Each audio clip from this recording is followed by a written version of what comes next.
বন্ধুগণ, আমি যে কথাটা আগেই বলেছিলাম যে প্রতিটি মুহূর্ত আমাদের এখন সতর্কতার সঙ্গে পার হতে হবে। প্রতিটি কথা আমাদের এখন মেপে কথা বলা দরকার। আমরা এমন কোনো কথা বলবো না যে আমাদের এই যে বিজয় সেটাকে নষ্ট করে দেয়, অর্জন নষ্ট করে দেয়। আপনারা দেখছেন যে আজকে ফ্যাসিস্ট হাসিনা পালিয়ে গিয়ে ভারতে আশ্রয় নিয়েছে। ভারতে আশ্রয় নিয়ে সে তার মতো কাজ করছে। সে লন্ডনে একটা মিটিংও করেছে ডিজিটালি সে লন্ডনে আওয়ামী লীগের নেতাকর্মীদের নিয়ে একটা মিটিংও করেছে। অর্থাৎ সে সক্রিয়, সে অ্যাক্টিভ, সে তার কাজ করছে আবার ঋত ক্ষমতাকে ফিরে পাওয়ার জন্য। তা আমাদেরকে তাহলে অ্যাক্টিভ হতে হবে যাতে করে আমরা তাদেরকে প্রতিহত করতে পারি। তারা যেন ফিরে আসতে না পারে, সেটা কিভাবে হবে? সেটা একদিকে যেমন একটা ঐক্য, জনগণের দৃঢ় ঐক্য, একমাত্র ঐক্য, অন্যদিকে আমরা মেধা দিয়ে আপনাকে জিততে হবে।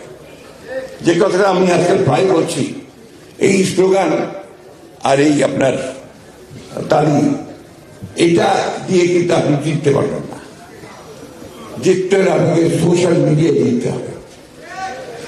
সামাজিক যে আপনার যে টুইটার, ফেসবুক, এর মধ্যে সেই যুদ্ধ করতে হবে। আপনারা দেখবেন সেখানে তারা অনেক অ্যাক্টিভ, তারা অনেক কিছু প্রচার করছে, অপপ্রচার করছে, যেগুলো বাংলাদেশের জন্য, এই বিপ্লবের জন্য, এই বিদ্রোহের জন্য অত্যন্ত উল্টো কথা। তা আপনাকে এই পক্ষে, জনগণের পক্ষে, গণতন্ত্রের পক্ষে বিষয়গুলোকে আপনার কথার মধ্যে দিয়ে যেতে হবে।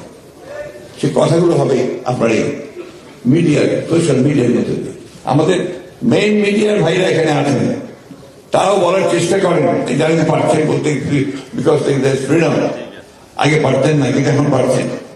তারপরেও আমাদেরকে ওই মাধ্যমটা যেটা সবচেয়ে বেশি চলে, সেটাকে আমাদেরকে কাজে লাগাতে হবে। তাই আমি বলি, বন্ধুরা, ভাইয়েরা, দরকার আছে মাঠের মাঠ দখল করতে হবে, রাস্তা দখল করতে হবে, রাস্তাতে আপনার প্রাণও দিতে হবে গণতন্ত্রের জন্য, অধিকারের জন্য, ভোটের অধিকারের জন্য। সবই ঠিক আছে, কিন্তু সঙ্গে সঙ্গে মেধারও চর্চা করতে হবে। নলেজ বেসড পলিটিক্স যদি আমরা না করি, জ্ঞান ভিত্তিক রাজনীতি যদি আমরা না করতে পারি, তাহলে এই পৃথিবীতে আপনি জিততে পারবেন না। It's the reality. আপনি বলেন তো, আমরা তো 15 বছর লড়াই করেছি, তাই না? এই ছেলেরা কি অলৌকিক শক্তি পেল যে তারা 2 মাসের মধ্যে একটা যুদ্ধে চূড়ান্ত বিজয় অর্জন করে ফেলল? সেই শক্তিতে কি ছিল? Social media. সেই শক্তিতে ছিল তাদের এই কথা, তাদের লেখা, মানুষগুলোর কাছে কাছে বলতে কাছে। এটা আপনাদেরকে অর্জন করতে হবে, সে তরুণদেরকেই করতে হবে। এই তরুণেরা সবসময় পাল্টায়, তারা সমাজ বদলে দিতে পারে, তারা মানুষের চরিত্র বদলে দিতে পারে, দেশ বদলে দিতে পারে। তাদের সেই শক্তি আছে, সেই শক্তিকে আপনাদেরকে কাজে লাগাতে হবে। যে কথা আমি বারবার বলে এসেছি, আমার বলছি এখন কিন্তু এই সময় হচ্ছে সবথেকে কঠিন সময়। আপনার একটি পদক্ষেপ যদি ভুল হয়, আপনি পেছনে পড়ে যাবেন, খাদে পড়ে যাবেন। আর যদি সঠিক পা ফেলতে পারেন, তারা আপনি জয়লাভ করবেন। তাই বন্ধুগণ, আমার অনুরোধ আপনাদের কাছে যে আপনারা এই দিবসগুলোকে, এই যে আজকে বুদ্ধিজীবী দিবস, এটাকে নেগলেক্ট করবেন না, অবহেলা করবেন না, জানার চেষ্টা করবেন। অনেকে জানি না যে বুদ্ধিজীবী দিবসটা কি। ওই দিন কি তালি মারার দিবস না তালি মারার দিবস না? ওই দিন কি আপনার বিলাস করার দিবস নাকি খিচুড়ি খাওয়ার দিবস? অনেকে জানেন না, ঠিক না? বলেন তো দেখে, অনেকে জানেন? এই দিবসে যেটা আমি বললাম, যে আমাদের দেশের সবচেয়ে বরেণ্য ব্যক্তিবর্গকে, ঢাকা বিশ্ববিদ্যালয়ের সবচেয়ে ভালো শিক্ষকদেরকে, আমি নাম অনেকেই বলা যায়, বহু নাম আছে, তার মধ্যে একদিন তাই বললাম, আমাদের ডক্টর মহিদ খানের মামা, আপন মামা তিনি ছিলেন, ডক্টর জিসি দেব ছিলেন, আমাদের মুনির চৌধুরী ছিলেন, আপনার মুর্তজা, ডাক্তার মুর্তজা ছিলেন, এতগুলো আমার এই মুহূর্তে মনে পড়ছে না। গোলাম মুস্তফা ছিলেন সাংবাদিক, অনেক অনেক, কালকে দেখবেন অনেকের চলতে বেরোবে পত্রিকায়, তাদেরকে তুলে নিয়ে গেছে। মজার ব্যাপার হচ্ছে যে তুলে নিয়ে গিয়েছে তারা কিন্তু বাঙালি ছিল, আগে বলেছেন। এই একই বাড়ি থেকে যেমন আমাদেরকে তুলে নিয়ে যেত বাড়ি থেকে, তাই না? যেমন আমাদেরকে গুম করে দিয়েছে, ঠিক ওইভাবেই তাদেরকে তুলে নিয়ে গেছে। বাসায় বলেছে যে কোথায় নিয়ে যাচ্ছেন, বলে এখনই চলে আসবে তো, এভাবে নিয়ে গেছে।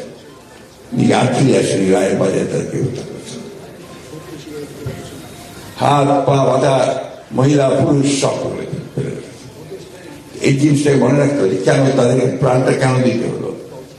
একই সঙ্গে আজকে যে আপনারা আয়না ঘরের কথা বলেন না, এই আয়না ঘরের মতো তখনও ঘর ছিল। এই আয়না ঘরে কেন নিয়ে যাওয়া হয়েছে ছেলেদেরকে, কেন নিয়ে যাওয়া হয়েছে মিলিটারিদেরকে, এই আয়না ঘরে কেন নিয়ে যাওয়া হয়েছে আমাদের রাজনৈতিক নেতা কর্মীদেরকে, একটাই উদ্দেশ্য ছিল যে তাদেরকে ভয় পাইয়ে দেওয়া, তাদেরকে শেষ করা, তাদেরকে ধ্বংস করে দেওয়া। কেন? একজন ব্যক্তির ক্ষমতাকে চিরস্থায়ী করবে, হাসিনার ক্ষমতাকে চিরস্থায়ী করতে হবে, সেই জন্যই তাকে তারা নিয়ে এইভাবে করেছে, তাই না? তো এই বিষয়গুলি কথা দিয়ে শুরু করেছিলাম আর কি, যে গণতন্ত্র কথা আমরা বলছি, সেই গণতন্ত্রকে কিন্তু আপনার এটা শুধুমাত্র একটা আপনার কথার কথা নয়, এটা একটা কালচার, এটা একটা সংস্কৃতি। আপনি আমি কিভাবে কথা বলবো, আমি আমার প্রতিবেশীর সঙ্গে কিভাবে কথা বলবো, আমার রাজনৈতিক প্রতিপক্ষের সঙ্গে কিভাবে কথা বলবো, সেই বিষয়গুলোকে আমাকে গণতন্ত্রের মধ্যে দিয়ে শিখতে হবে।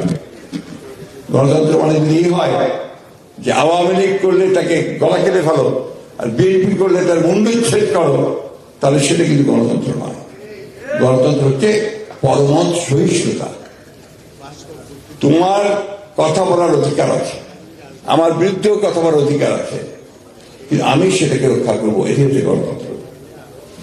আমি বক্তব্য দীর্ঘ করবো না। আপনাদের সামনে এখন অনেক কাজ। অনেকে মনে করেছেন যে হাসিনা পালিয়ে গেছে, কাজ শেষ হয়ে গেছে।